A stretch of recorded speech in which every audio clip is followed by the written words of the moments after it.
acerca acerca de cuando hablamos de influencia. ¿Qué es para ustedes influencia?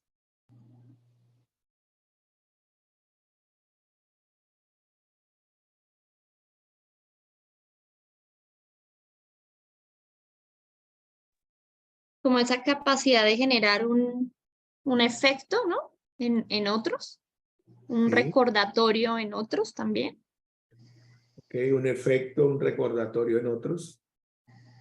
Capacidad para generar un efecto, un recordatorio en otros. Gracias, Anita. Difícil explicarlo, ¿no? En palabras, todos sabemos a qué nos referimos, pero no sé, es como poder, no sé si como encauzar,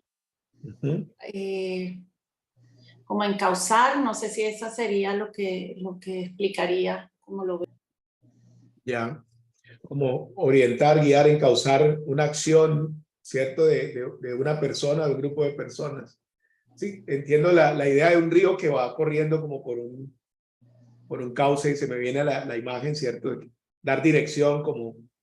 Sí, como de pronto tratar de que si hay muchas opciones, llevar por una, ¿no? De Llevar pronto, por una. Ok. Escoger como un camino y como un propósito, una meta hacia el cual dirigirnos. Ok. Miguel, Tere, Héctor, Fabián. Es la capacidad de poder orientar y dirigir a un grupo de personas. Básicamente sería la definición. Capacidad para orientar y dirigir un grupo de personas. Bien.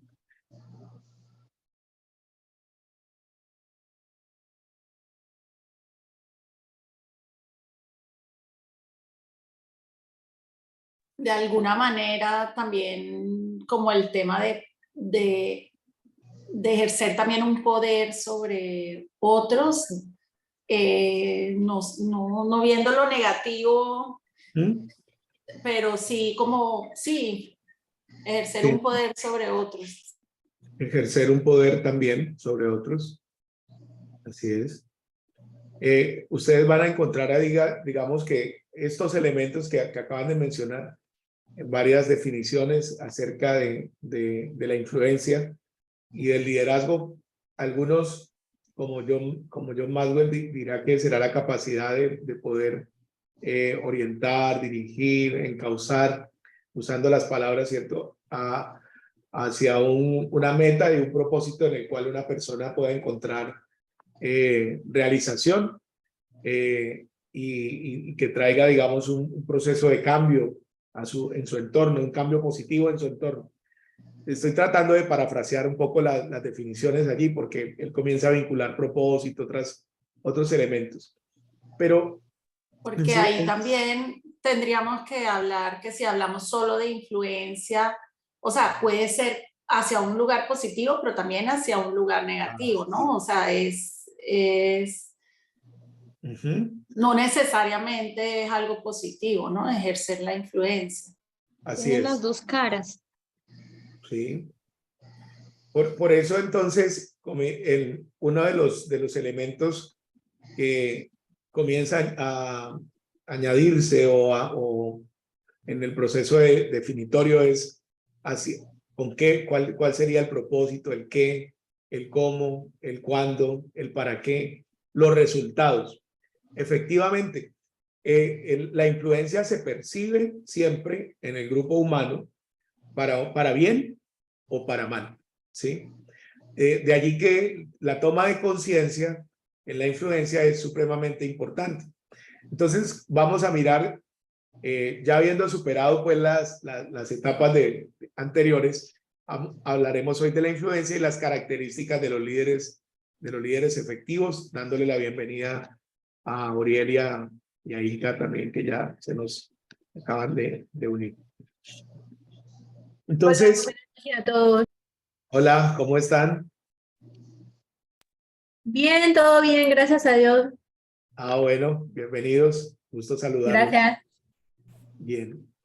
Entonces, decimos que liderazgo es influencia, ¿no? Entendida esta como capacidad, habilidad, poder, ejemplo, motivación que tenemos por el solo hecho de existir en relación con otras personas.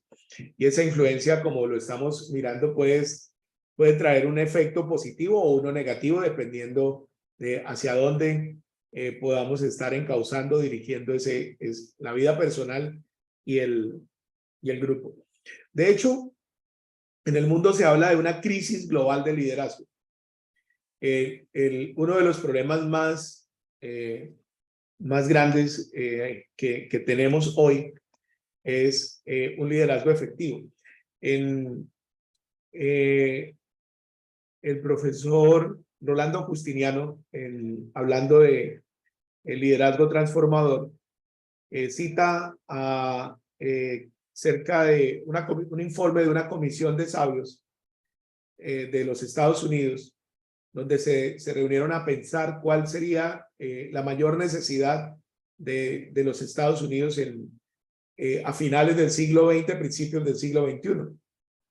Y la conclusión de estos expertos es que habían tres grandes problemas que ponían en riesgo la existencia de la potencia de la nación. La crisis nuclear, la crisis alimentaria y por último una crisis en un liderazgo efectivo.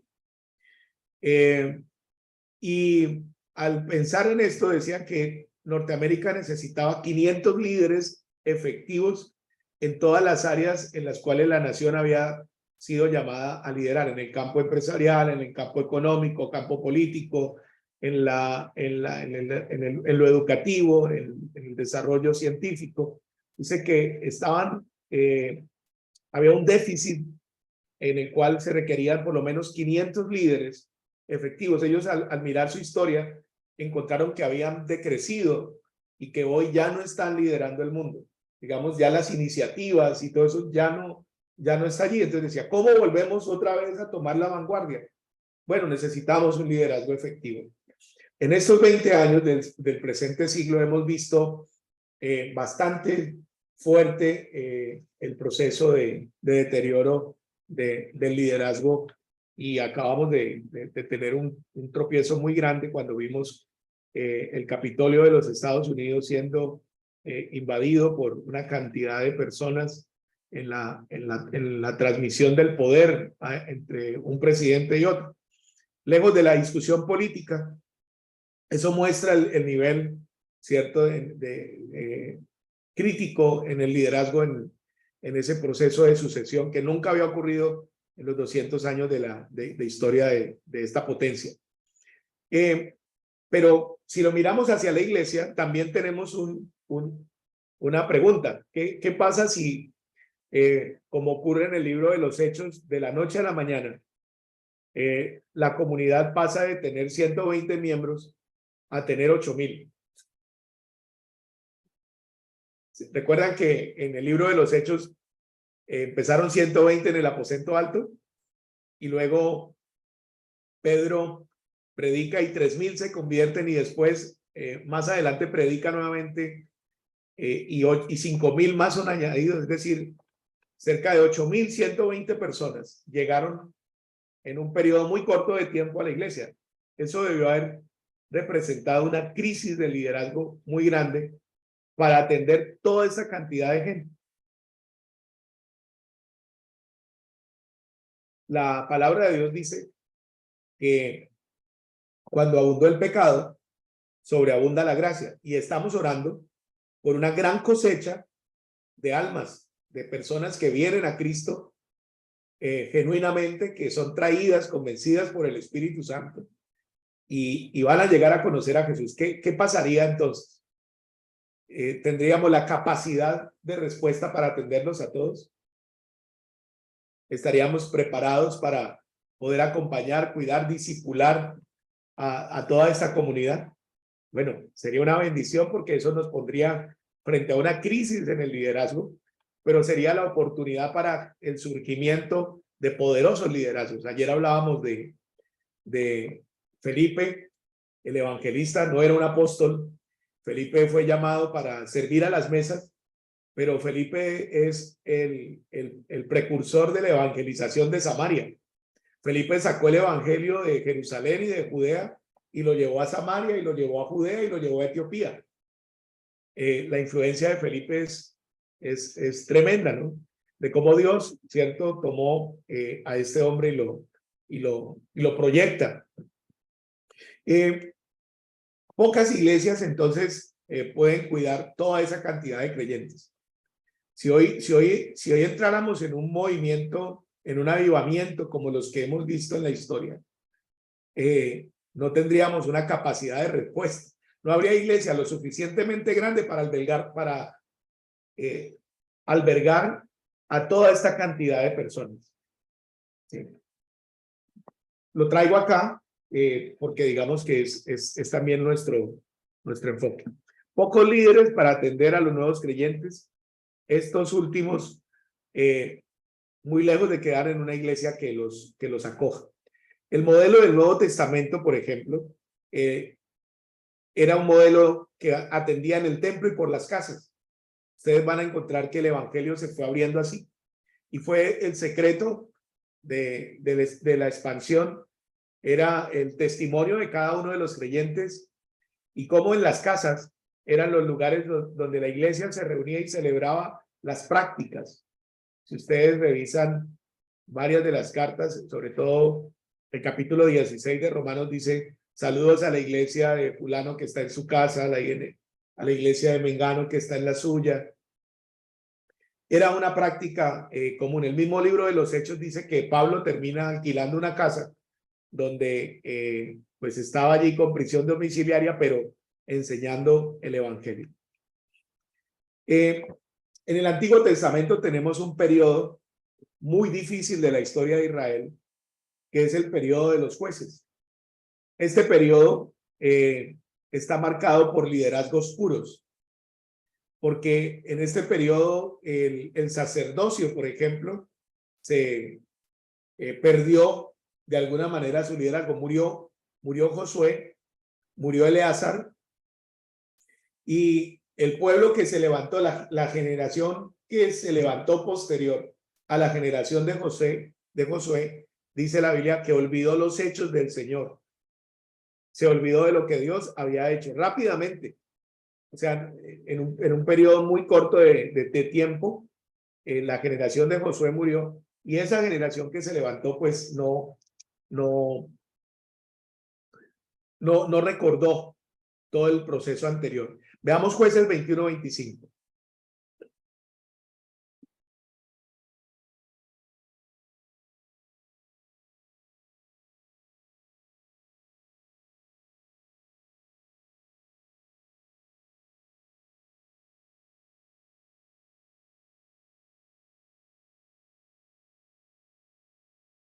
Lo leo. Sí, Oliver, gracias. Jueces 21-25, ¿no? Sí. En estos días no había rey en Israel. Cada uno hacía lo que bien le parecía. Entonces, el periodo de los jueces es un periodo dramático porque el pueblo pierde de vista a su rey. El pueblo pierde de vista a Dios y al perder de vista a Dios, cada cual hacía lo que le parecía, lo que bien le parecía. Pero ese no era el modelo que Dios les había dicho que debían seguir. Dice: no se olviden ustedes de esta palabra que yo les envío hoy. Guárdenla, porque si la guardan sin apartarse a la derecha o a la izquierda, les irá bien y yo los bendeciré, yo estoy con ustedes. Pero rápidamente esa generación que se levantó olvidó al Señor y su palabra. ¿Y qué pasó? Vinieron los problemas, vinieron grandes dificultades. Y en medio de esas grandes dificultades, pues el pueblo cayó. Voy a leerles, por ejemplo, en el capítulo 2, versículo 11, dice, de Jueces: después los hijos de Israel hicieron lo malo ante los ojos de Jehová y sirvieron a los Baales. Dejaron a Jehová, Dios de sus padres, que los había sacado de la tierra de Egipto, y se fueron tras otros dioses. los dioses de los pueblos que estaban en sus alrededores, a los cuales adoraron y provocaron a ira a Jehová. Y dejaron a Jehová, adoraron a Baal y a Astarot, y se encendió contra Israel el furor de Jehová, el cual los entregó en manos de robadores que los despojaron, y los vendió en mano de sus enemigos de alrededor, y no pudieron hacer ya frente a sus enemigos. Por donde quiera que salían, la mano de Jehová estaba contra ellos para mal, como Jehová había dicho, y como Jehová se los había jurado, y tuvieron gran aflicción. Verso 16. Y Jehová levantó jueces que los librasen de las manos de los que los despojaban, pero tampoco oyeron a sus jueces, sino que fueron tras dioses ajenos, a los cuales adoraron. Se apartaron pronto del camino en que anduvieron sus padres, obedeciendo a los mandamientos de Jehová. Ellos no hicieron así. Y cuando Jehová les levantaba jueces, Jehová estaba con el juez y los libraba de la mano de los enemigos todo el tiempo de aquel juez, porque Jehová era movido a misericordia por sus gemidos a causa de los que los oprimían y afligían. Mas acontecía que al morir el juez, ellos volvían atrás y se corrompían más que sus padres, siguiendo a dioses ajenos para servirles e inclinándose delante de ellos, y no se apartaban de sus obras ni de su obstinado camino. Como podrán notar, el periodo de los jueces es tan crítico que Israel puede llegar rápidamente a desaparecer como nación, como pueblo apartado, escogido de Dios, rápidamente. Pero la buena noticia es que ahí Dios levanta a unos personajes llamados los jueces. Y estos jueces son unos líderes, unos caudillos que van a liberar al pueblo de la aflicción, y mientras el juez viva, ellos van a tener paz. Es un periodo en el cual no dice que se levantaron los sacerdotes, que se suponía debían levantarse para dirigir al pueblo, porque como miraremos más adelante, aún el sacerdocio se había pervertido. Es un periodo en el cual Dios va a levantar hombres y mujeres, porque ahí hay mujeres también que se destacan durante ese periodo. 14 líderes son levantados en un periodo de 400 años. Ellos tomaron el liderazgo de cero. Fueron líderes efectivos en una muy difícil época de Israel. Estos jueces pues no eran perfectos, pero eran hombres y mujeres que sirvieron a Dios y sirvieron a su pueblo en ese momento difícil del liderazgo. Ellos de alguna manera fueron usados para mantener vivas las promesas de Dios, el respaldo y el cuidado de Dios, a pesar de la apostasía del pueblo. Creo que en ese periodo difícilmente uno vería que se levantara un hombre como Sansón, como Débora, como Barak, como Jefté, Otoniel, Ahod, Sangar, entre otros que menciona Gedeón, que es de los jueces más conocidos. Ahora, ¿por qué fue esta época una época de liderazgo intenso? Veamos algunas razones. Uno, era una época de caos. Cada uno hacía lo que bien le parecía. En términos más prácticos, cada uno hacía lo que le daba la gana, lo que le venía en gana. Sí, es algo muy particular, ¿no? No había un precedente de autoridad y de rendición de cuentas. Si uno mira la ley de Moisés, dice cuando nombren algún gobernante sobre ustedes, el gobernante debe tener una copia de esta ley, leer en ella para obedecerla, para guardarla, y así yo estaré con él y lo bendeciré. Ustedes leen por allá Deuteronomio 18, por allá, dice prescripciones para el que gobierne en Israel. Debido a que los judíos ocuparon Canaán, estaban rodeados de enemigos agresivos.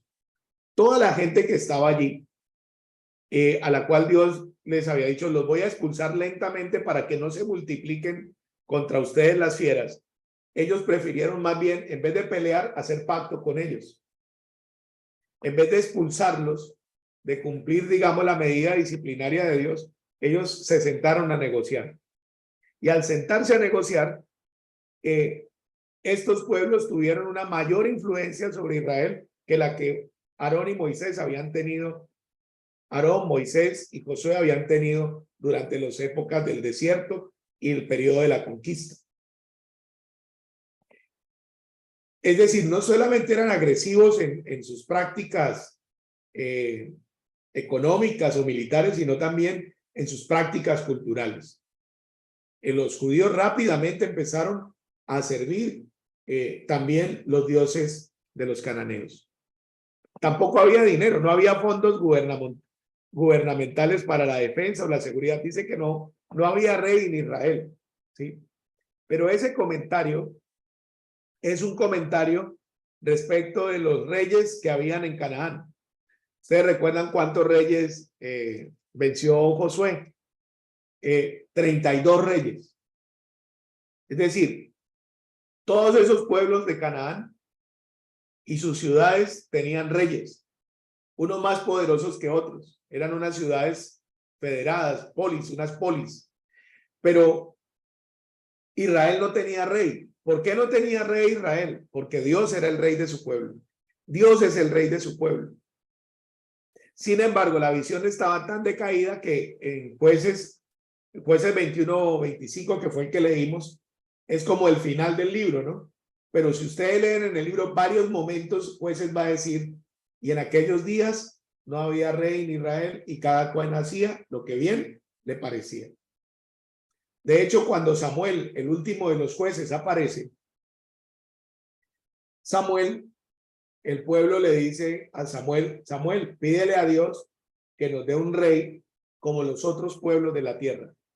Ustedes recordarán que a Samuel le molestó mucho esto y Dios le dijo, no te preocupes, Samuel, no te han desechado a ti, me han desechado a mí.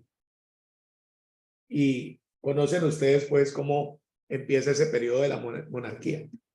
Porque los reyes normalmente armaban la defensa. Ahora, ¿recuerdan ustedes quién peleaba, a quién envió Dios a defender al pueblo de Israel durante la travesía en el desierto y durante la conquista de la tierra prometida?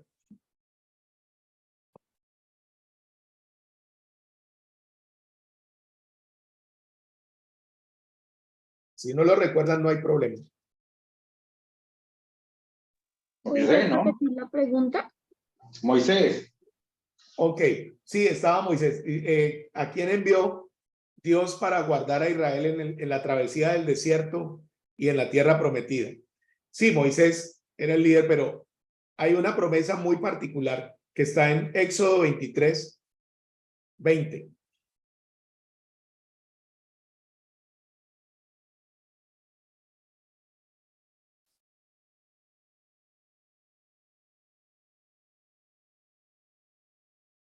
Si lo tienen y lo pueden leerlo, les agradezco. He aquí, yo envío mi ángel delante de ti para que te guarde en el camino y te introduzca en el lugar que yo he preparado. Si quieren, Silvia, sigue leyendo un poquito más para ver qué particular tiene este ángel. Dice, guárdate delante de él y oye su voz. No le seas rebelde, porque él no perdonará vuestra rebelión, porque mi nombre está en él. Pero si en verdad oyeres su voz e hicieres todo lo que yo te dijere, seré enemigo de tus enemigos y afligiré a los que te afligieren. Porque mi ángel irá delante de ti y te llevará a la tierra del amorreo, del eteo, del fereceo, del cananeo, del heveo y del jebuseo, a los cuales yo haré destruir. Entonces, este ángel, el ángel de Jehová, es lo que conocemos una tipología de Cristo. Ningún ángel en la Biblia recibe adoración. Ningún ángel en la Biblia recibe, pero este ángel sí recibe honra como a Dios mismo. Es un tipo, es una teofanía, es una manifestación de Cristo. Es Cristo el que va delante del pueblo de Israel. En Josué capítulo 5, cuando Josué muere Moisés y Josué pasa el Jordán y va a conquistar la tierra prometida. En Josué capítulo 5, verso 13, hay un encuentro muy particular, 13 al 15. Josué 5 del 13 al 15, leámoslo. Dice, estando Josué cerca de Jericó, alzó sus ojos y vio un varón que estaba delante de él, el cual tenía una espada desenvainada en su mano. Y Josué, yendo hacia él, le dijo, ¿eres de los nuestros o de nuestros enemigos? Él respondió, no, mas como príncipe del ejército de Jehová he venido ahora.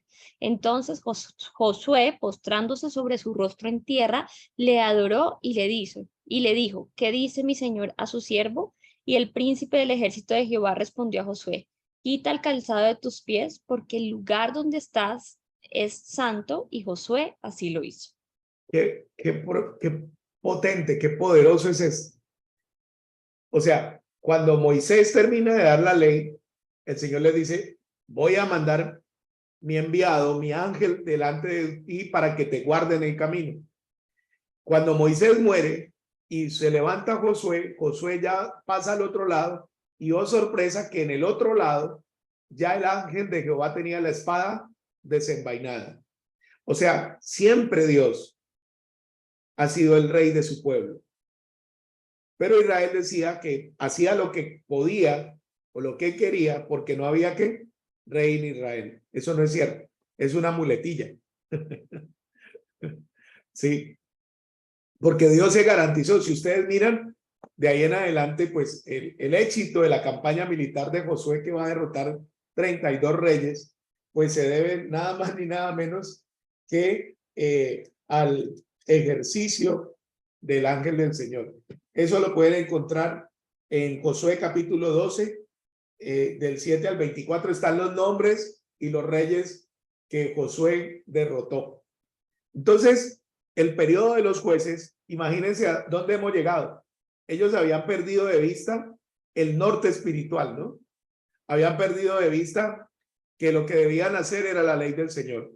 Habían perdido de vista que el rey sobre ellos es el mismo Señor.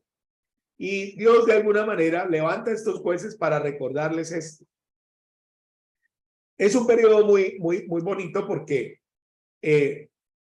el Señor va a usar estos jueces para traer las promesas a Israel.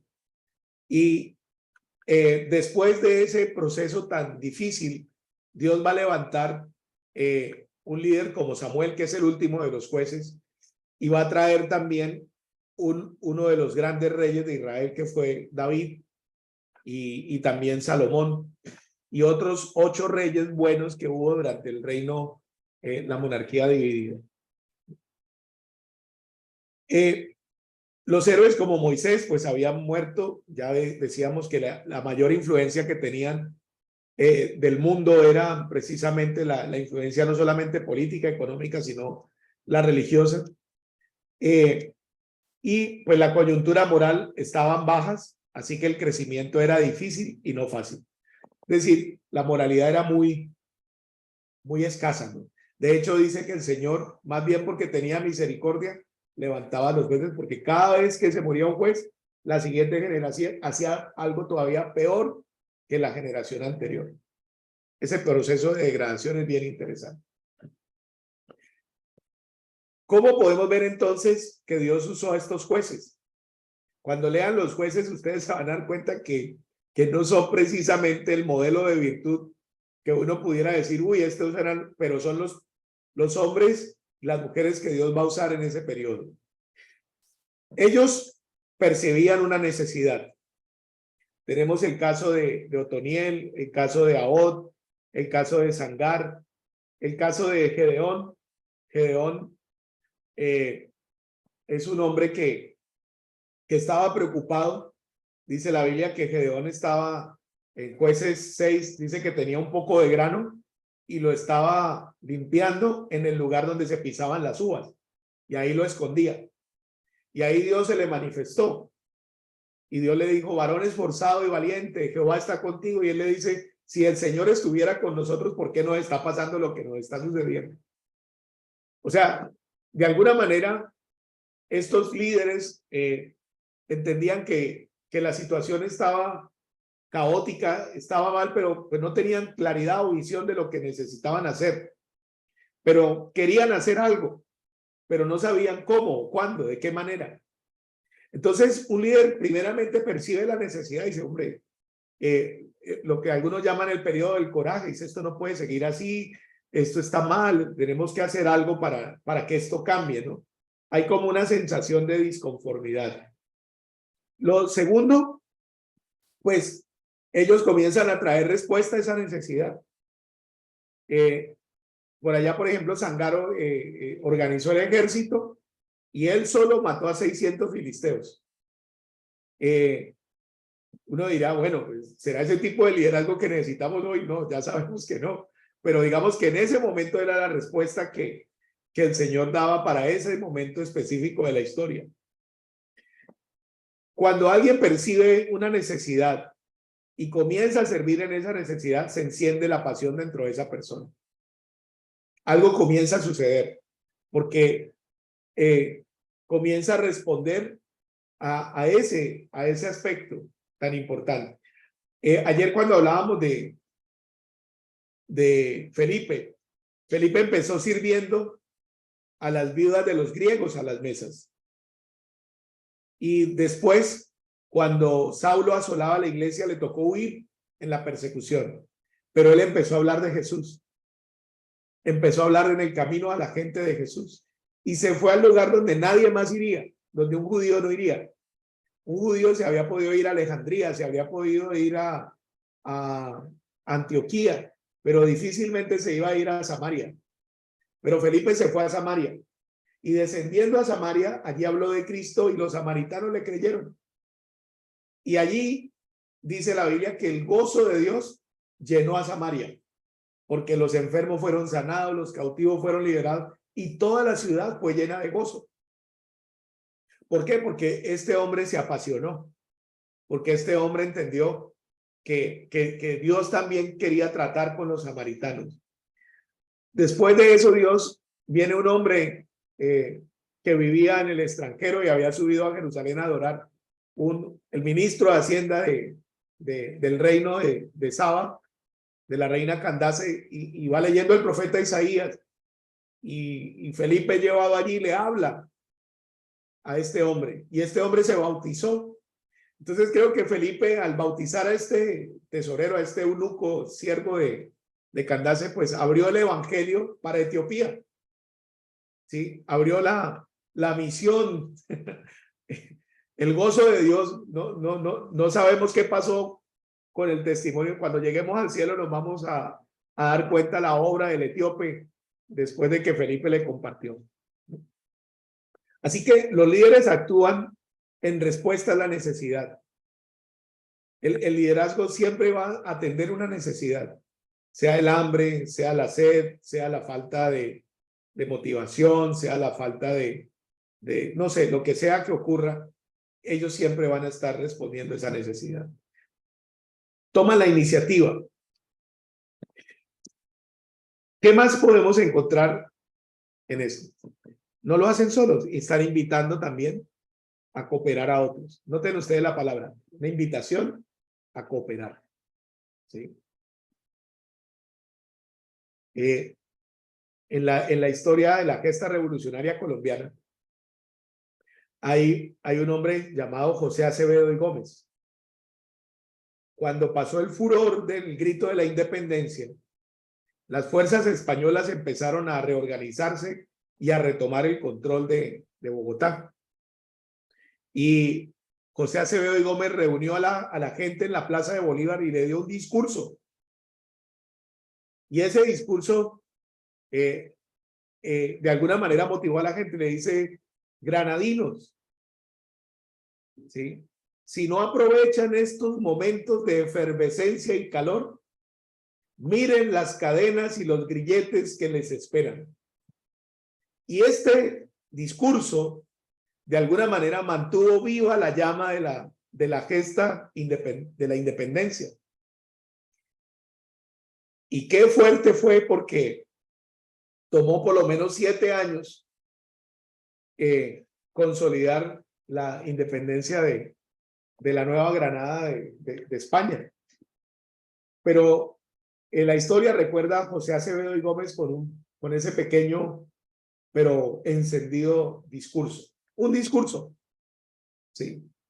Si no hubiera sido por el coraje de este hombre, hoy seríamos una colonia, no sé, más de España, ¿no? Como sucedió con las naciones africanas, que solo hasta en la década de los 60, 70 y 80 pudieron liberarse del colonialismo francés, holandés, y nos hubiera tocado apenas un muy poco tiempo de eso. Cito con el permiso aquí conozco ese pedazo de la historia, estoy seguro que Panamá también tendrá su Acevedo y Gómez, ¿cierto? El grito de los Santos, el grito de Colón, todos estos habrá momentos. Cuando el liderazgo es puro, entonces, escucha las muchas necesidades de su alrededor. Los líderes se conectan con la necesidad. ¿Sí? Están preguntando por cómo está su pueblo. ¿Cuál de ellas es la que más le llega al corazón? Porque uno responde desde aquello que ya Dios ha colocado, que ya tienes. ¿Qué tipo de especialista es llamado a ser? No todos hacen lo mismo, pero todos en su campo de especialidad son una bendición. La Biblia dice que Dios ha dado dones a los hombres. Le has dado habilidades, capacidades que los identifican. De hecho, la Biblia utiliza la imagen del cuerpo, ¿no? Dice que en el cuerpo hay muchos miembros, cada uno con unas funciones muy particulares, y que si alguna de esas funciones falta, pues todo el cuerpo se duele. Y no puede decir el ojo que porque no es mano, entonces no lo necesita. Pues todos somos necesarios. Una pregunta que normalmente le hacen a uno en el liderazgo es, ¿cuál será antes de morir su contribución más significativa? Es decir, ¿cómo quiere ser recordado? ¿Cómo quiere ser recordada? Y aquí recuerdo cuando leí la historia de Alfred Nobel, citada por Ron Jensen en su libro Cómo alcanzar el éxito auténtico. Alfred Nobel tenía un hermano y falleció. Ya para ese momento Alfred Nobel había patentado el TNT. Y la prensa sueca pensó que había sido Alfred el que había muerto y tituló en los periódicos, he aquí un hombre que se hizo rico con la miseria de los hombres. Ese fue el titular de la prensa y eso pues afectó mucho al señor Nobel. Y él dijo, ¿de qué manera podré ser mejor recordado? Y a partir de ese momento él creó un instituto para el desarrollo de las ciencias y de las artes y estableció un premio a aquellos que se destacaran por las grandes contribuciones a la humanidad. Y es así como surge el premio Nobel. Sí, hoy casi nadie recuerda que Alfred Nobel se hizo rico con el TNT. Es más recordado por el premio que por su labor en la industria. Entonces, todos nosotros nos preguntamos si el día que ya no estemos o faltemos, ¿qué se dirá de nosotros? ¿Cuál será el epitafio? A ver, ¿cuál le gustaría que fuera su epitafio?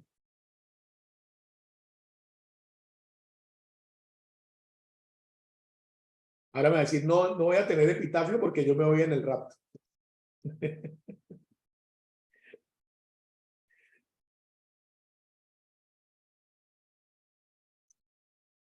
¿Aló? No, yo no sé. ¿Qué te No, que gustaría? no. Y no sé, todo menos que digan qué bueno que se murió. O sea, cualquier otra cosa. Pues, porque entonces ahí sí estaría uno grave. No, mentiras, pero nunca había pensado como en la frase exacta que uno quisiera que, ¿sí? Siempre, desde que uno conoce, tal vez uno era muy, no sé, antes pensaba una cosa, ¿no? Uno quería una frase, no sé, como tal vez banal, yo qué sé, la verdad es que ni siquiera lo he pensado, pero ahora tal vez en el Señor uno quisiera como dejar el amor del que uno ha sido testigo de Cristo en el corazón de otros, que ese sea como el mayor recordatorio y en mi caso, yo siempre he querido, digamos, llevar a toda mi familia a los pies de Cristo, o sea, ha sido como mi meta personal, digamos, en el Señor, ahora que lo conozco. Bueno, Entonces es como eso, pero pues no así como que yo diga así una palabra, pues no, no sé. bueno. Gracias, Anita. Bueno, Anita diría, bueno, llevó a su familia a los pies de Cristo. Ese sería el epitafio de Anita. ¿Qué más? ¿Cuál sería su epitafio?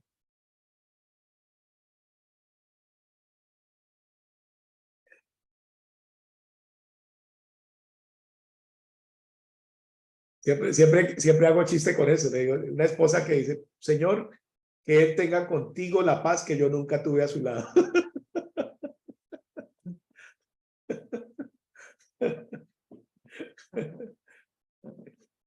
Pero hay algo, por ejemplo, el libro de Hechos dice que David murió y sirvió a su generación. Me parece bonito cuando recuerdan a David. En Hechos dicen eso, ¿no? A ver, pero piensen, pongámonos creativos. ¿Qué le gustaría que dijeran en su funeral? A ver, ¿cuál sería el discurso de su funeral?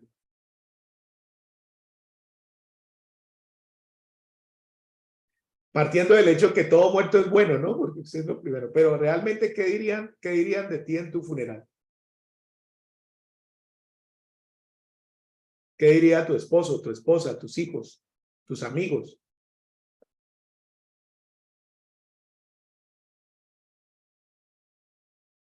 Es incómoda la pregunta, ¿cierto? Muy trascendental el asunto. Sí. Mi hija dijo, y me gustó, el Día de la Madre, la chiquita, me dio una tarjeta que dice, eran flores y dice, para quien me ha ayudado a florecer. Ah, qué bonito. Y me pareció suficiente. O sea, como, sí. Entonces, pues tampoco lo había pensado, pero lo tengo aquí clarito que sí, yo quisiera que eso dijeran de mí, que ha ayudado a que sean mejores personas por conocer a Cristo. Quisiera eso, como que yo se los presenté, Ok, que dijeran eso. bueno, muy bien. De eso se trata la influencia, ¿no? Del legado también, ¿no?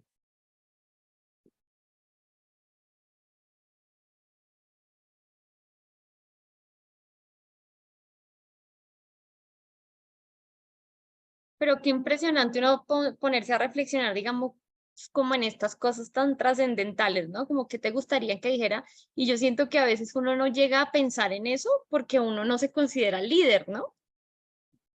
Y con la capacidad de influenciar el corazón de otros. Entonces uno dice como, siento que en el Señor debe uno trabajar en oración.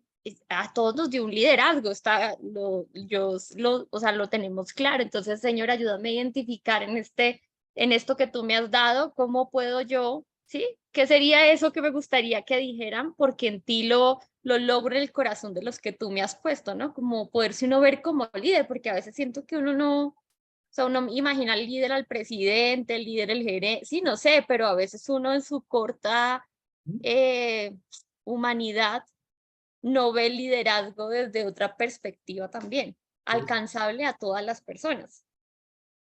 Porque normalmente el modelo de liderazgo que hemos sido enseñados es el de la posición. Aquí estamos hablando de liderazgo desde la influencia, ¿sí?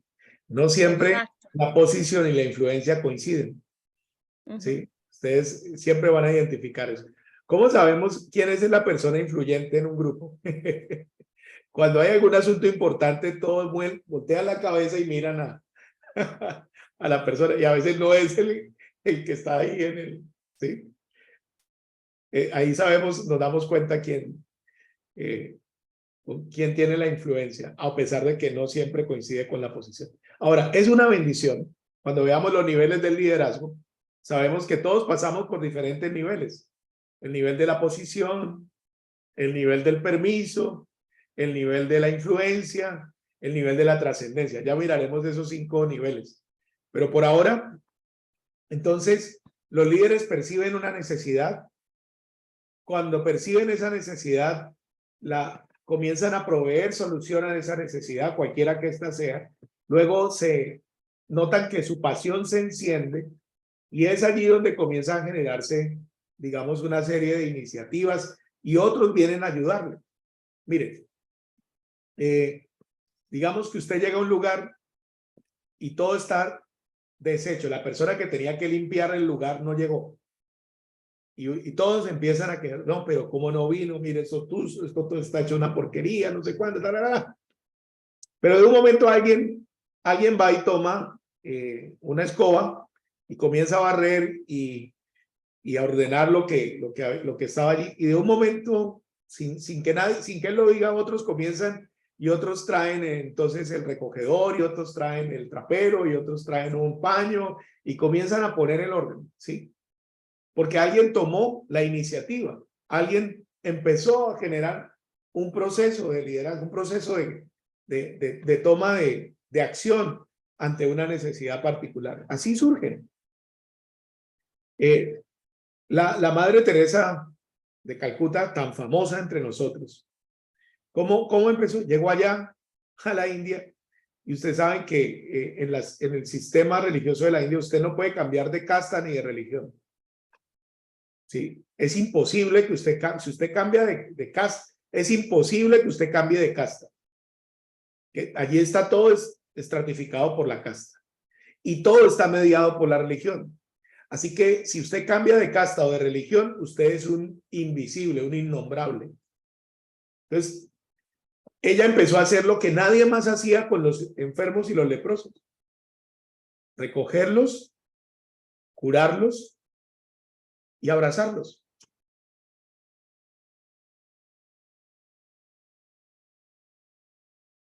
Y de un momento a otro mucha gente que empezó a hacer lo mismo. Y empezaron a generarse recursos. Y qué autoridad y qué influencia la que tuvo esa mujer, ¿no? Tremendo. Tremenda influencia. Se paraba y hablaba ante los poderosos, ante los otros. Aún después de muerta quisieron desacreditarla y todo eso, pero realmente es una señora que uno la veía y decía, esa mujer se va a quebrar. Porque físicamente no era ni muy fuerte, ni muy... Pero qué autoridad la que ella tenía, qué influencia, ¿no? ¿Por qué? Porque percibió una necesidad. Ya después se extendió a otros ámbitos. Pero de esto es de lo que se trata. ¿Cómo podemos nosotros entonces hacer nuestra contribución más significativa? ¿Sí? Entonces, recordemos, los líderes entonces poseen un don básico a veces tenemos muchos más. Hemos recibido, también dice la Biblia, dones espirituales. Todos hemos recibido dones espirituales. Si tienes al Espíritu Santo, tienes dones espirituales. Dios nos ha dotado de talento natural. Hay un talento natural que en nosotros es, y uno se siente feliz porque es su talento natural, ¿no? Pero otros también tienen habilidades adquiridas. Hay cosas que hemos ido aprendiendo con el tiempo, la experiencia, y hemos ido adquiriendo. Dios nos ha ido dotando de una caja de herramientas preciosa para poder realizar la contribución que Él espera que hagamos en el mundo. Entonces, cuando el liderazgo es puro, las personas encuentran un don dentro de sí. ¿Sí? ¿Recuerdan a Moisés? Moisés tenía una característica, una pasión por Dios tremenda, ¿no? Y el don de Moisés es el ser profeta. ¿Sí? Ese es el don de Moisés, a pesar de que se resistió, dice profeta como yo le levantará el Señor, termina diciéndole Moisés a su generación. Un hombre que le apasionaba, ¿no?, hablar de parte de parte de Dios. Se preparan y desarrollan ese don. Sí. Yo creo que vamos encontrando esas habilidades que Dios nos da, ¿no? Como que nos damos cuenta que Dios nos usa en determinada forma y nos gusta. ¿Sí? Está uno como a gusto, está chévere, ¿no? Como que dice, esto me gusta porque Dios me usa en esto, por ejemplo. Y uno está feliz con ello. Ellos compaginan ese don con el lugar de servicio y dicen, bueno, ¿cómo puedo ayudar? ¿Cómo puedo servir? ¿Cómo puedo poner esto al servicio de los demás?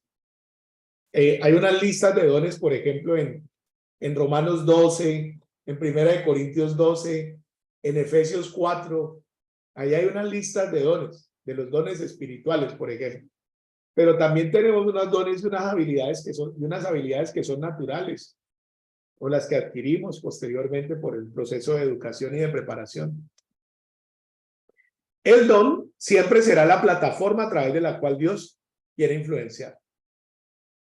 Normalmente ocurre que a través de ese don Dios lo va a usar para influenciar. En esos días meditaba que después de Lucas y Pablo, Moisés es el escritor más, el que más ha escrito en la Biblia, porque Moisés escribe Génesis, Éxodo, Levítico, Números y Deuteronomio. 5 libros de la Biblia son escritos por Moisés. Claro, inspirados por Dios, pero fueron escritos por él. Y son libros tan importantes, tan básicos. Y yo decía, Dios, ese periodo de preparación de Moisés, allá en la corte del faraón, mientras lo estaban preparando para ser faraón, Dios lo estaba preparando para ser uno de los grandes escritores de la Biblia. Aún los dones naturales, ¿cierto? Esa pasión por la justicia, ese deseo de que el pueblo fuera rescatado de esa esclavitud, fue lo que Dios después usó. Aún la misma situación personal de Moisés, salvado de las aguas, representaba su nombre, porque intentó el faraón matarlo. Entonces, Dios va a usar todo esto como una plataforma para poder influenciar mi pasado familiar, todas esas cosas. ¿No notan ustedes cómo usaba Pablo su testimonio para influenciar? Pablo decía, antes de yo conocer a Cristo, yo era esto. Yo creía esto y hacía esto y aquello y asolé la iglesia y todo. Pero después que conocí a Cristo, entonces me he dedicado a llenar el evangelio por todo lugar. Es decir, la historia, no deberíamos de alguna manera avergonzarnos de la redención del Señor en lo que Él ha hecho, las transformaciones que han hecho. Y por último, pues vamos a florecer desde ese don. Desde ese don.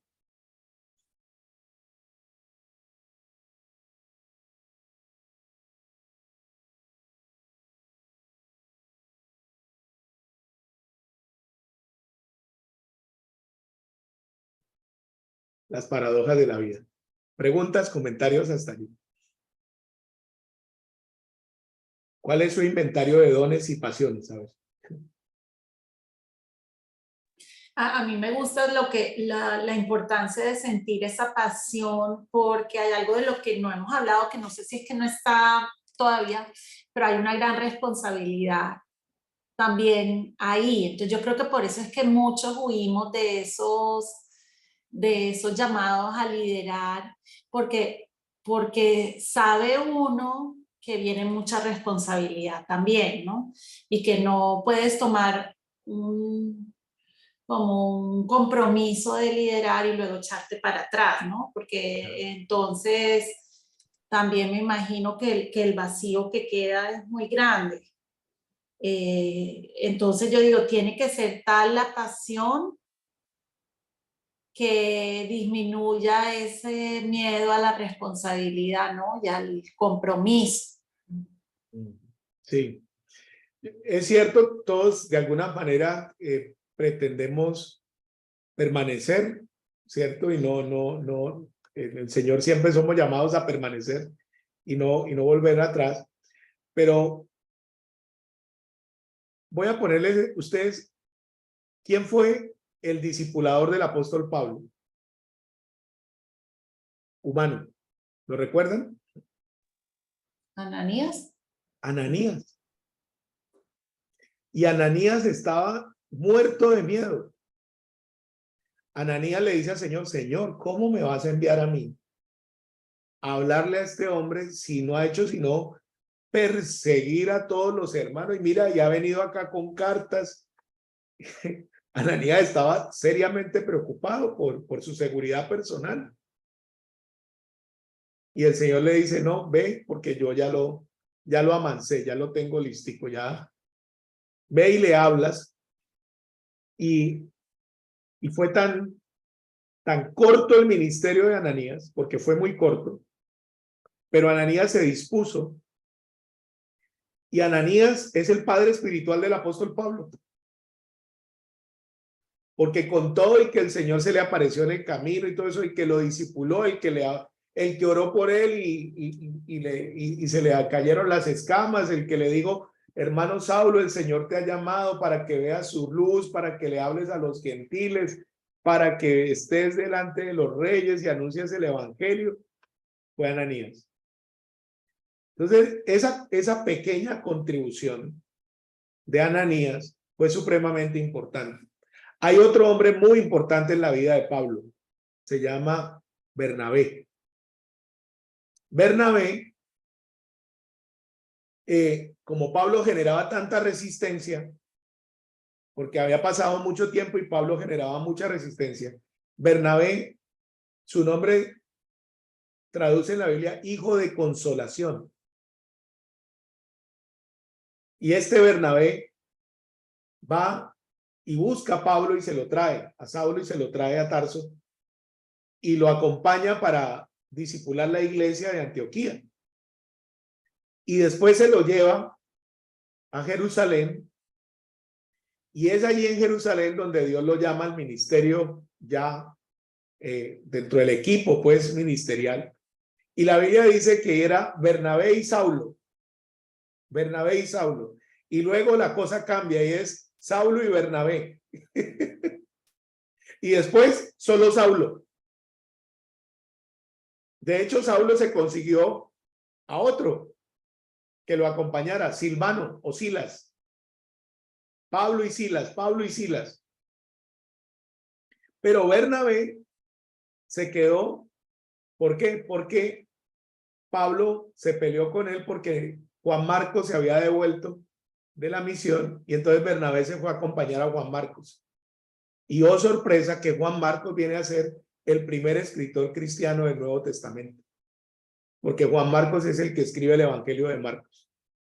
¿Por qué? Porque Bernabé se quedó para restaurarlo. Porque Bernabé lo acompañó. ¿Notan ustedes o sea, la contribución de Bernabé puede haber, no se dice mucho, pero uno puede ver esos resultados. Y creo que de esa manera, cuando nosotros nos acercamos a una persona desde la voluntad de Dios, desde el llamado de Dios, y así el tiempo sea muy corto, podemos tener una gran contribución y ser de una gran influencia para esa persona. ¿Sí? Ese es el tipo de forma de liderazgo que uno encuentra en la Biblia. Otra mujer muy importante, Lidia. Lidia es espectacular porque Lidia estaba en el río en su oficio. De un momento a otro el Señor le abrió el oído y Europa es evangelizada por Lidia.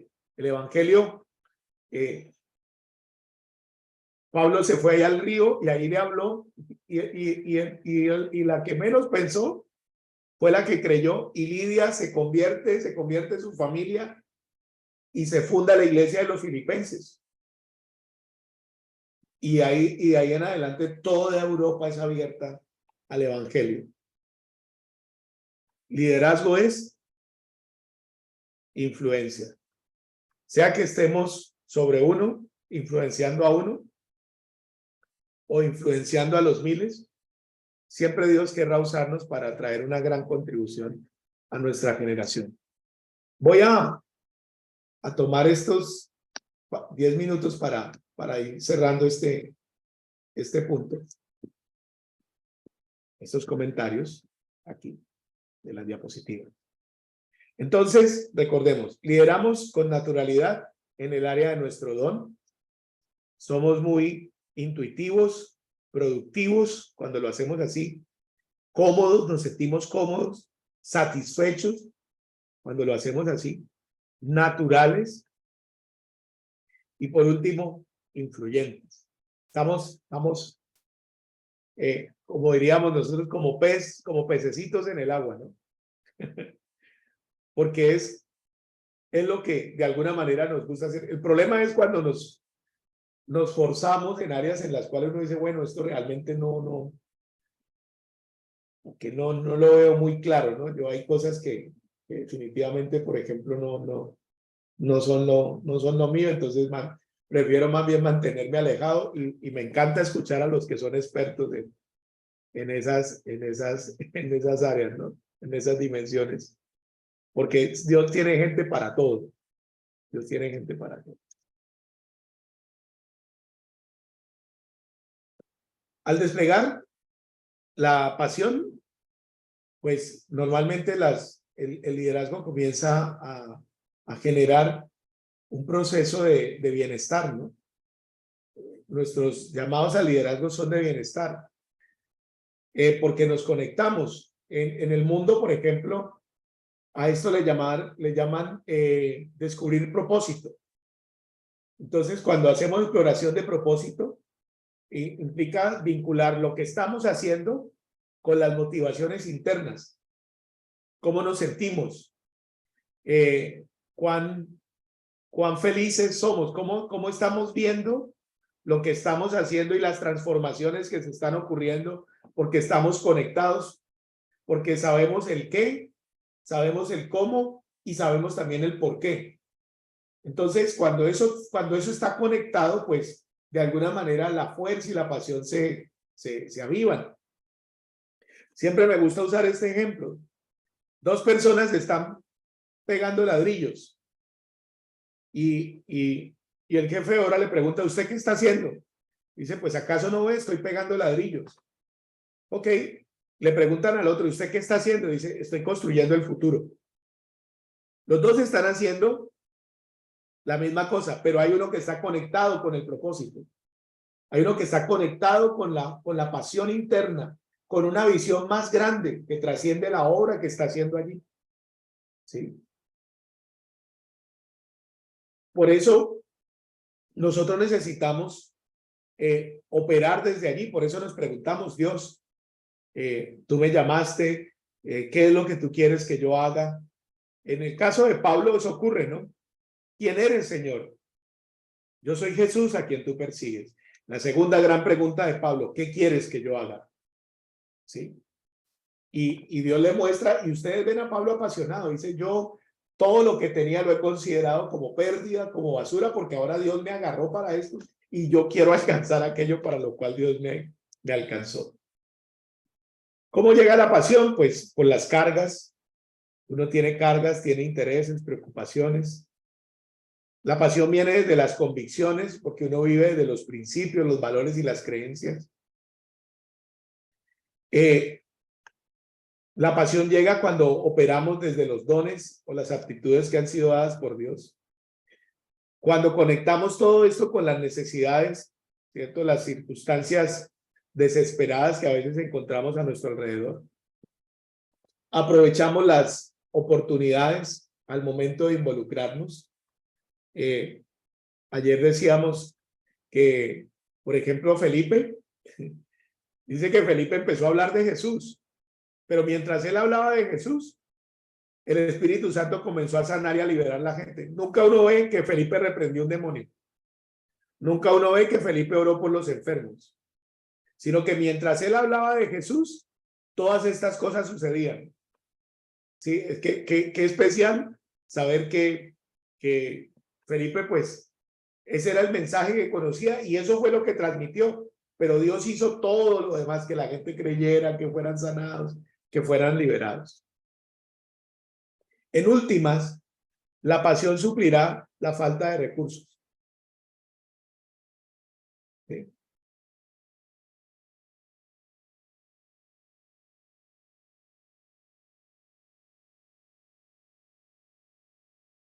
También recuerdo una historia de una novia que todos los días ella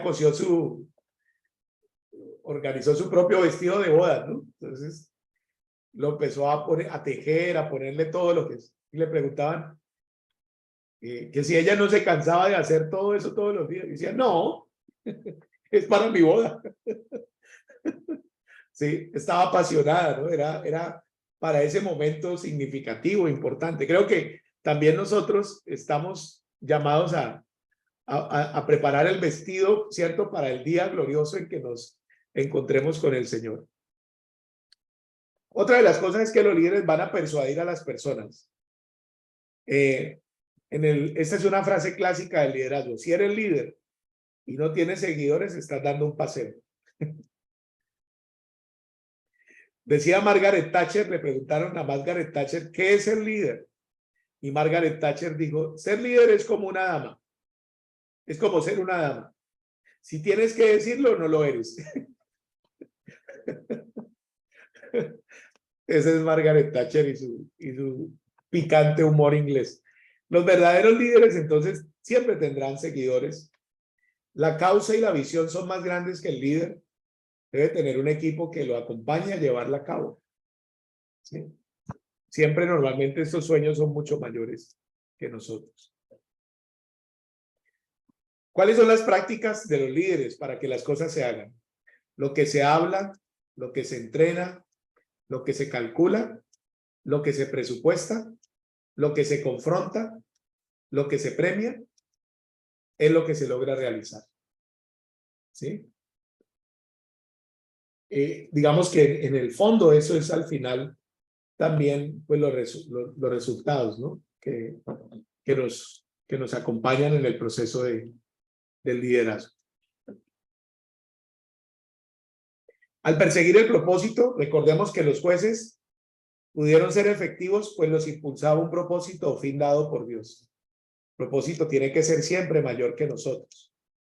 Ninguno de ellos pretendió mantener el estado de cosas igual. Sin un claro sentido de propósito dado por Dios, careceremos entonces de fruto. Eso es bien importante. Por eso el Señor, en la primera sesión hablábamos, yo los llamé y los escogí y los he puesto para que vayan y lleven fruto, permanezcan en mí y yo en ustedes. Así como la rama no puede llevar fruto por sí misma, así tampoco ustedes podrán llevar fruto si no permanecen unidos a mí. Eso dice Jesús en Juan capítulo 15. Pero también Jesús oró para que, Padre, estos que me has dado, yo los he enviado y por ello yo me glorifico a mí mismo. Porque yo, así como yo te he dado gloria, ellos también te glorificarán. Yo quiero que donde estoy, ellos también estén conmigo, porque les he dado a conocer tu gloria. Ellos están en el mundo, pero no son del mundo. Santifícalos en tu verdad. No te ruego que los quites del mundo, sino que los guardes del mal. Así como ellos han creído en mi palabra, otros creerán también la palabra de ellos. Qué especial el Señor, ¿no? No podemos separar entonces el liderazgo del propósito. ¿Para qué servimos en la iglesia? ¿Para qué hacemos? Dice la Biblia, hagan todo para la gloria de Dios. Hagamos todo para la gloria de Dios. En el libro de Jueces, el propósito era personal. a la medida de los dones y las pasiones de cada uno de ellos. Era medible, involucraba actividad que podía ser medida, derrotar un ejército, en el caso de Gedeón, derribar el altar que el papá le había hecho allá a Baal. Era recordable, era lo suficientemente específico para ser recordado y abrazado, lo que Dios les pedía que hicieran. Era significativo, pues tocaba temas nacionales, los cuales harían la diferencia. Ellos estaban en esclavitud, les robaban las cosechas, se les llevaban, secuestraban a las mujeres, a los niños. Esa actividad o ese propósito era movible, podían viajar con ellos a donde quiera que fueran o donde quiera que estuvieran, allí los acompañaban. Era moral porque era lo que Dios aspiraba, traía una respuesta correcta. Valía la pena esforzarse por ello, por realizar eso que Dios les estaba pidiendo. Entonces, algunas preguntas. ¿Cuál es tu propósito? En el Señor, claro está. ¿Lo has definido? ¿Lo has clarificado? ¿Estás siguiendo ese propósito? Y bueno, se compara con la lista. Aquí tenemos un medidor de eso, ¿no? Los líderes perciben una necesidad, poseen un don, despliegan una pasión, persuaden a las personas, persiguen un propósito. Tal vez tú me dirás, bueno, yo estoy en una empresa, bueno, allí Dios quiere hacer algo contigo. Yo estoy en una familia, bueno, allí Dios quiere hacer algo contigo. Yo estoy en un grupo tal, bueno, donde quiera que Dios nos ponga, nos plante, allí Dios tiene un plan, un deseo de operar allí. Bien, familia, hemos terminado nuestra lección del día de hoy y ahora viene el tiempo de ustedes. ¿Qué está pasando en sus corazones?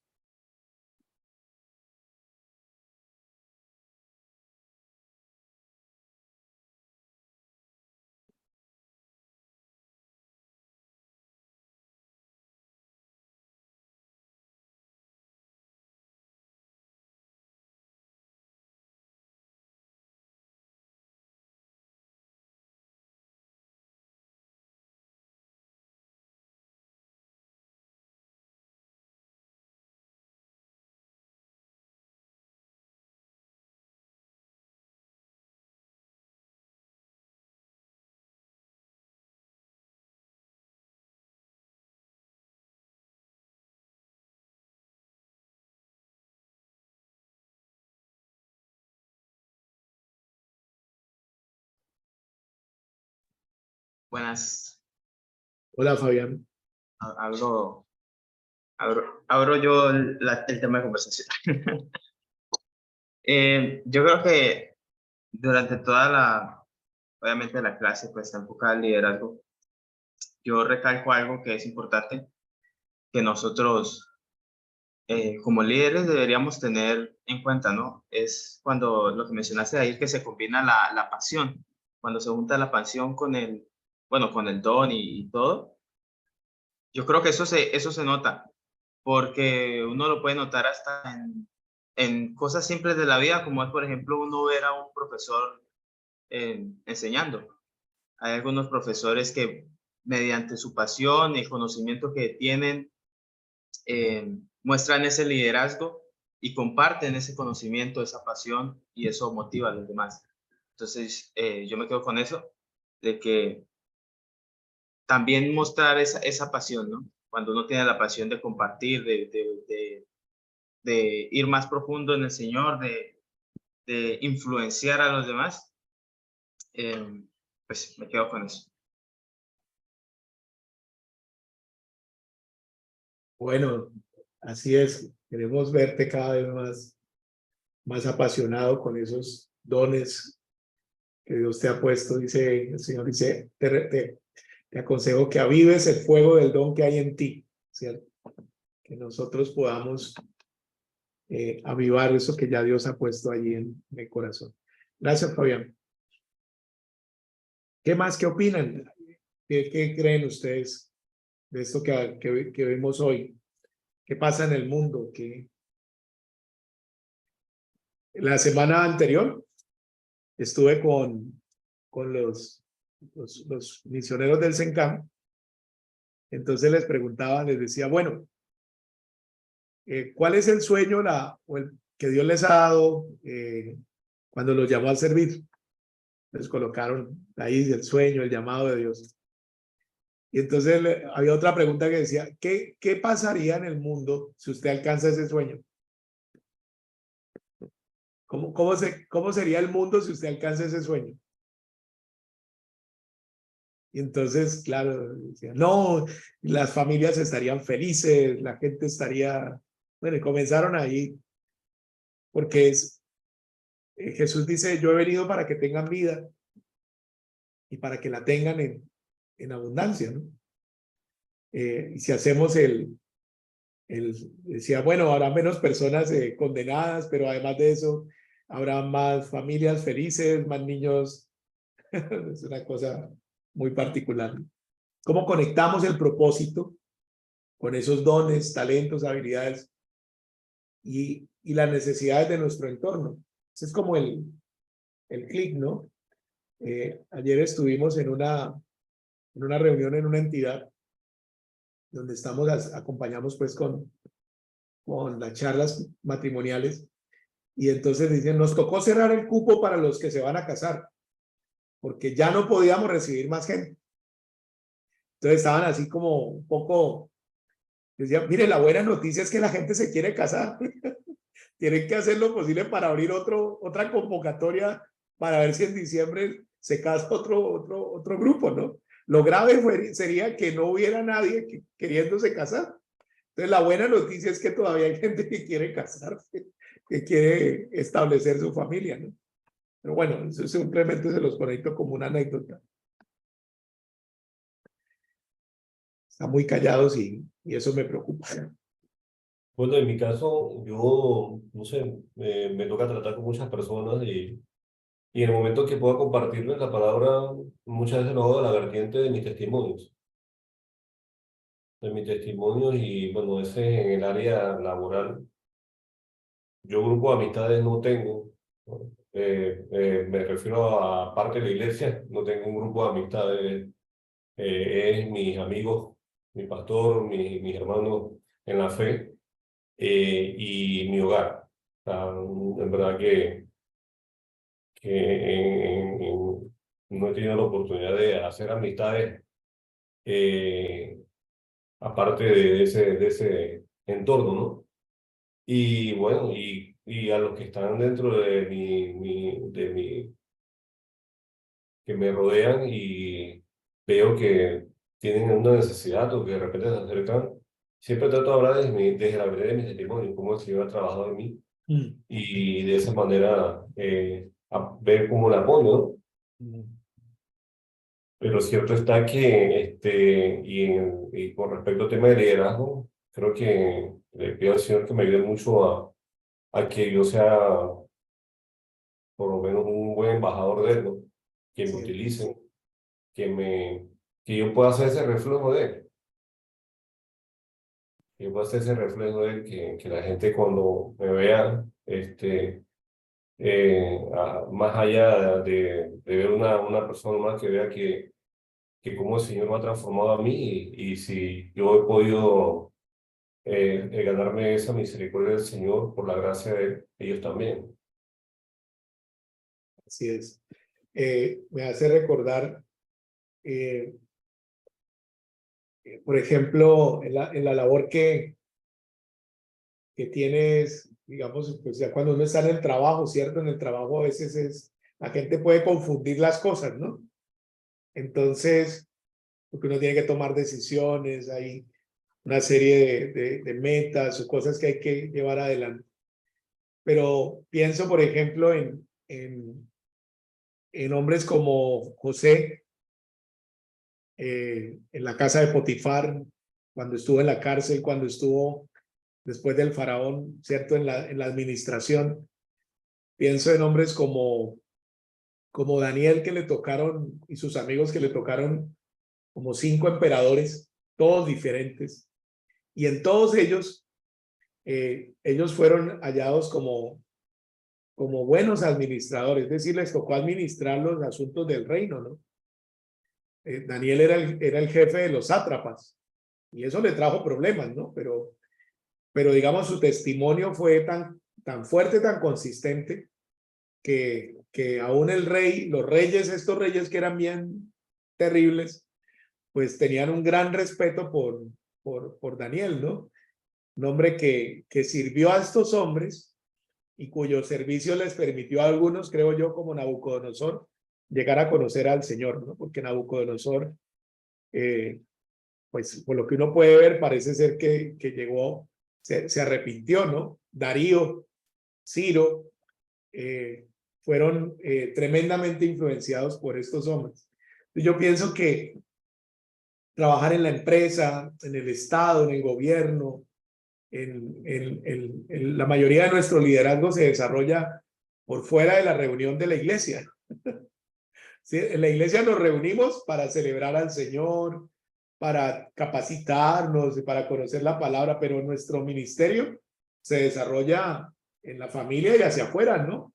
Acá nos reunimos para animarnos, para alentarnos, para testificar, para ser edificados, pero el resto del tiempo estamos afuera y allí es donde la sal y la luz se expresan, ¿no?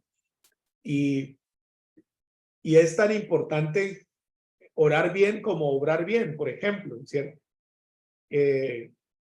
Tomar decisiones, a veces veremos que el liderazgo pues requiere también toma de decisiones y las decisiones no son necesariamente populares muchas veces, ¿no? Ni son las más aplaudidas, pero son las correctas. Y eso es bien importante. Pero siempre sabrán, ¿cierto? Que hay allí alguien que está tratando de vivir conforme a los valores que profesa, conforme a la fe que profesa, ¿no? Entonces, se dice que en los primeros 120 años del cristianismo, algunos dicen que ya cuando el cristianismo tenía cerca de 120 años, ya cerca de la mitad del imperio romano, de los habitantes, se habían convertido al cristianismo. ¿Por qué? Porque pues los que les había tocado testificar realmente eran cristianos de pura cepa, porque no eran cristianos nominales, ¿no? Pero ellos vivieron desde sus valores y fue esa influencia la que trajo el cambio del imperio desde adentro. Y creo que eso nos debe animar también porque en la historia ha ocurrido, ¿no? En la historia ha ocurrido. En los años 90, no sé si ustedes han visto un video de un pueblo guatemalteco que se llama Almolonga. Entonces Almolonga era conocido porque la gente ahí, el consumo de alcohol, la gente estaba alcoholizada, las peleas, bueno, todo lo asociado con el alcohol, ¿no? Y resulta que la gente en Almolonga se convirtió. Y como eran campesinos, cultivaban la tierra, el Señor comenzó a darle unos frutos realmente asombrosos, ¿no? Entonces, de acuerdo a las imágenes, los repollos, los pepinos, era una cosa bíblica, ¿no? De proporciones bíblicas. Y la cárcel del pueblo se convirtió en un museo, porque ya no había presos. La tasa de lesiones personales, de riñas y todo eso vino casi a cero, porque ya no había borrachos. Y recuerdo que lo filmaban y lo presentaban como un testimonio de la transformación, ¿no? Entonces creo que eso es lo que de alguna manera anhelamos, ¿no? En el Señor. Llegar a un momento en que esto sea de tal magnitud que pues tengamos que cerrar las cárceles, ¿no? Lo triste muchas veces en algunos lugares es que las iglesias se están volviendo museos. En Europa veía que algunos templos son museos y otros alguna vez, digamos, se lo habían convertido en una discoteca. Y yo decía, no puede ser posible, ¿sí? Pero es precisamente el que no hayamos mantenido el testigo abierto. Pero creo que nosotros somos, como latinos, somos un pueblo y una generación que Dios va a usar mucho en este siglo XXI. sea, la fuerza, el empuje, la idiosincrasia latina va a ser muy importante en los años que están por venir en el cristianismo. Y pues yo en los otros ámbitos no sé, pero al menos en la iglesia creo que Dios va a usar mucho nuestra historia y nuestra idiosincrasia para traer bendición a todos. Bueno, A mí, pues diga, adelante, Anita. no, a mí me llamó mucho la atención lo que decías acerca de que nuestro liderazgo es desde la influencia y no desde la posición. Entonces, me encanta pensar cómo Dios ama y le encanta como motivar el corazón para que seamos líderes, ¿no? Impulsa el corazón de sus hijos hacia el liderazgo, ¿no? Porque tomó a Moisés, pero también cuando sanó enfermos, también a uno les dijo, vaya y cuenten, ¿sí? Cuando el Señor fue resucitado, mandó a las mujeres también. Y todo esto es como un ejemplo de cómo Dios ha escogido a cada uno de sus hijos y le ha dado un propósito pues de líder, ¿sí? O le ha dado liderazgo. Y el poder tener claro en este tiempo, en especial donde se habla tanto de los grandes líderes, ¿no? Y del yo y de tantas otras cosas, que nuestro mayor propósito es en el Señor, es para Dios, ¿no? Es en Dios, ¿no? Es llevar el reino de los cielos, digamos, al corazón de los hombres, no importa el lugar donde estemos ni lo que estemos haciendo. Entonces, como que no se nos puede olvidar que necesitamos para ser líderes el propósito de Dios y esa comunión constante que lo veíamos la clase pasada, porque es imposible entender su propósito, pues si no vamos a su presencia, ¿no? O sea, hay que ser como capacitados. El buen líder también dispone su corazón para ser capacitado, para ser instruido. O sea, no se puede ser líder yendo a la mansalva, ¿no? Se necesita se necesita como de también ir haciendo el liderazgo. Yo creo que es más chévere uno ir subiendo que bajar como coco, ¿no? O sea, entonces digo que en esa idea también es bueno, digamos, esa capacitación y ese pulirse en el Señor, ¿no? Para poder ser líder. O sea, me parece bonito como pensar esas facetas y ese entrenamiento en el que Dios nos pone a diario, digamos, cada vez que vamos a su presencia, que nos da palabra, que somos pulidos, que nos muestra áreas de debilidad a trabajar, es porque al final busca que nuestro testimonio personal de vida se convierta como en fuente de vida para otros, para que otros lleguen a los pies de Cristo. Así es, Anita. Sí, estamos siendo equipados, ayudados, ¿cierto? En nuestro proceso de crecimiento. Héctor, cuéntele a la audiencia cómo llegó usted a la iglesia, cómo se quedó usted en la iglesia cuando lo invitaron a la iglesia. Cuéntenos. Cuando voy la primera vez. Sí. Bueno, estaba en casa, mi esposa siempre asistía y siempre me decía que fuera. Pero ese día ella me dijo que fuéramos, bueno, desde antes me decía que fuéramos y yo siempre le decía que no. Ese día pasó lo mismo, me dijo que fuéramos y yo le dije que no.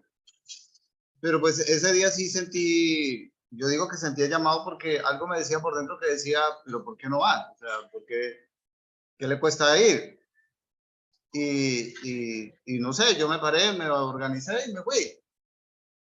Pero después de que llegué a la iglesia, eso sí, después fue que entendí.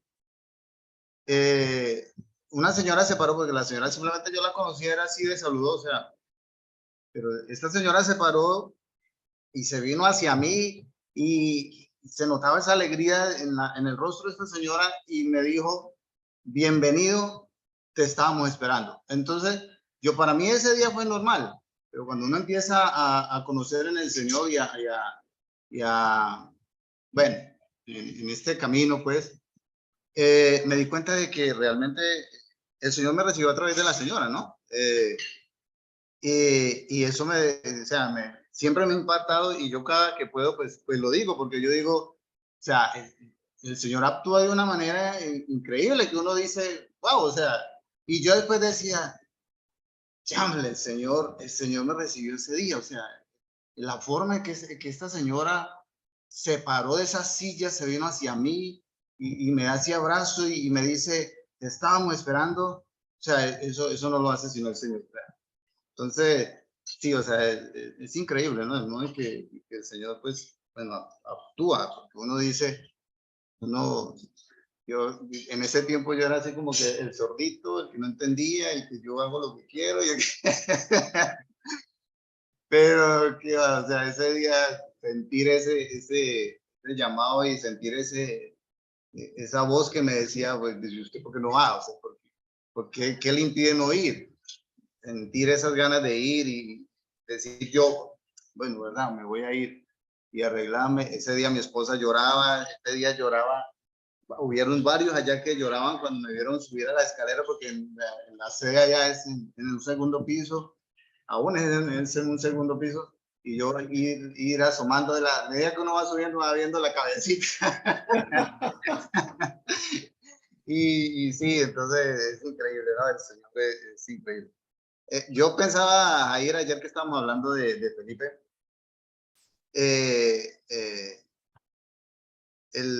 ese liderazgo, porque también él fue líder en ese momento que estuvo llevando la palabra, es tremendo líder. Y hablamos también de estar llenos del Espíritu Santo, ¿no? Entonces Fabián decía también que es la pasión. Entonces yo también pensaba, aquí estaba pensando, analizando, y decía, bueno, porque cuando estamos llenos del Espíritu Santo, estamos llenos también de esa pasión. Silvia decía de esa responsabilidad que tenemos. Estamos llenos del Espíritu Santo, también estamos llenos de esa responsabilidad de llevar la palabra. Y entonces yo creo que Anita lo decía, y bueno, mis demás hermanos, el Señor es quien nos equipa, pues al final el Señor es quien nos equipa. Y bueno, no sé, es chistoso todo esto. El Señor actúa de una manera increíble y bueno, no sé, aquí estamos, ¿no? Estamos en el camino del Señor y que sea Él, pues obviamente, pues dándonos la capacidad de seguir creciendo y llegar a ser líderes increíbles como los que hemos leído y los que conocemos. Los que Dios quiere que sean. Ajá, pero que todo sea, bueno, inspirados obviamente por el Espíritu Santo y que sea Él el que en todo momento, pues, obviamente nos dé la sabiduría, el entendimiento, todo para hacerlo de la mejor manera. Pensaba en esa señora, ¿no? Que intervino en la vida de Héctor en un momento muy puntual, con un fuerte abrazo, con una palabra, y tal vez nunca más, pues, pero eso fue definitivo, ¿no? O sea, por eso hoy está Héctor aquí con nosotros. Una cosa fue llevando a la otra, ¿no? Alguien se dispuso, se dejó usar por el Señor e influenció una acción, una decisión como esta del día de hoy. Siempre me gusta recordar ese testimonio. Yo, cuando conocí a Uriel, siempre me hablaba de la mamá negra, la mamá negra, la mamá negra, mi mamá negra, mi mamá negra. Y bueno, ya al final, ¿cierto? Ya nunca me olvido también del día que Uriel se casó y que había fallecido la mamá negra. Uriel, fue viernes y te casaste sábado, ¿cierto? ¿O fue el mismo día? No recuerdo bien. El mismo día. El mismo día. Mi mamá negra falleció en la tarde y en la noche era el evento. La boda, sí. Pero yo le pregunté a Uriel, ¿y tú qué hacemos? ¿Suspendemos? Y dice, no. Eso hubiera sido la voluntad de mi mamá negra. Ese sería el verme casado, el por la iglesia, el ver ante el Señor. Ese es como el tributo, el fruto, el resultado de cómo el evangelio, ¿cierto? Fue sembrado por medio de ella y alcanzó también pues la vida de este sobrino hijo, ¿cierto? Tan especial. O sea, hay tantas historias alrededor nuestro, ¿cierto? Tanta gente, tantas circunstancias de aquellos que nos que oraron, que nos compartieron la fe. Y de eso se trata, ¿no? La influencia. Quiero que miremos en términos de esto. Dios siempre va a querer usarnos y no alcanzamos a entender la manera en que nos está usando hoy, la manera como nos ha usado en el pasado y también la grandiosa manera en que nos usará en el futuro. ¿Sí? Vamos a tener grandes sorpresas favorables, creo yo, pues más. Y, lo bonito de todo es que todo lo que pasa en nuestra vida, todo realmente es parte de la preparación. A veces uno no entiende, no comprende, porque pasan ciertas situaciones que lo afligen a uno, claro está, ¿no? Pero es parte de un proceso que te va haciendo más fuerte y muchas veces tú, bueno, hoy día ya yo estoy clarito que independientemente de la situación que suceda, el Señor está conmigo. Pero hubo momentos en el pasado cuando no había madurado en la palabra y yo decía, ¿por qué me pasan situaciones así, no? Pero hoy en día, cada situación de esas que forman parte de mi vida, definitivo, que son el testimonio que muchas veces le hablo a las personas, ¿no? O que puedo de repente me dan la oportunidad de entender y poder hablarles desde la vertiente del amor del Señor, ¿no? Y cómo el Señor los ama y cómo el Señor, por medio de situaciones difíciles, muchas veces te está llamando porque quiere darte cosas mejores. Y entonces no lo entienden y ahí es donde vengo yo y les hablo del amor del Señor, ¿no? Que como es el Señor tan bueno, tan lindo, que en medio de las situaciones difíciles, muchas situaciones que nos hacen caer de cabeza, de esas situaciones realmente el Señor nos quiere enseñar para tener testimonio y que cuando nos toque tratar gente que está en esa misma situación, poder dar la fuerza, levantarlo y decirle, ven acá, papá está aquí y te va a levantar. Me levantó a mí, te puede levantar a ti también.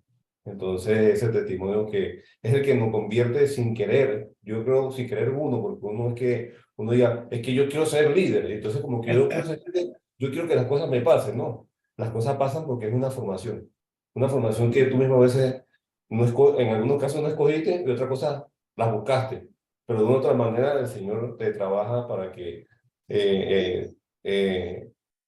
vayas en ese camino de preparación, ¿no? Y muchas veces ese camino de preparación no es un camino estilo escaleras eléctricas, es un camino que tiene piedras y te tropiezas, ¿no? Pero lo bueno de todo este tema es que el Señor siempre estará contigo ahí. Así es. En cada etapa Él está presente, ¿no? Como vemos, creo que lo que Dios está de alguna manera haciendo es usar todo en nosotros para sus propósitos eternos. Podemos confiar entonces en que tenemos la Biblia dice que Cristo es la cabeza de la iglesia. Y eso significa que Él es el que la impulsa, el que la lidera, el que la guarda, el que la sostiene, el que o sea, a veces usted, por eso Jesús decía, no se puede esconder una luz debajo de la mesa, ¿sí? Entonces ya usted tiene la luz ahí, hermano, entonces y así la ponga debajo de la mesa y dice, mire, la vela está allá. Dice, usted qué hace allá y lo ponen donde debe estar para que alumbre toda la casa. Vamos a orar. Padre, gracias por esta noche. Gracias por la influencia que le has dado a cada uno, pero también por tu trato en nuestras vidas. Es el trato tuyo en nuestras vidas de lo que podemos hablar, Señor. El trato de tu perdón, el trato de tu gracia, el trato de tu disciplina, el trato aún en el dolor, en el sufrimiento, pero también en la esperanza y en el consuelo con que nos ha llenado. Señor, permítenos ser llenos del Espíritu Santo y que tu luz resplandezca en medio de las tinieblas. Llénanos de gozo, de esperanza en el creer. Gracias porque no estamos supeditados, Señor, a un cargo, a una posición, sino que donde quiera que estemos allí, Señor, allí está la luz, allí brilla tu luz, allí, bendito Dios, la sal, Señor, da sabor y preserva. Bendícenos hoy, danos descanso, líbranos de todo mal. Háblanos de los sueños, inspíranos, abre nuestros oídos, nuestros corazones. Permítenos correr detrás de aquello para lo cual nos has llamado. Gracias, Padre, en el nombre de Jesús. Amén. Buena noche, que descansen, que Dios los bendiga.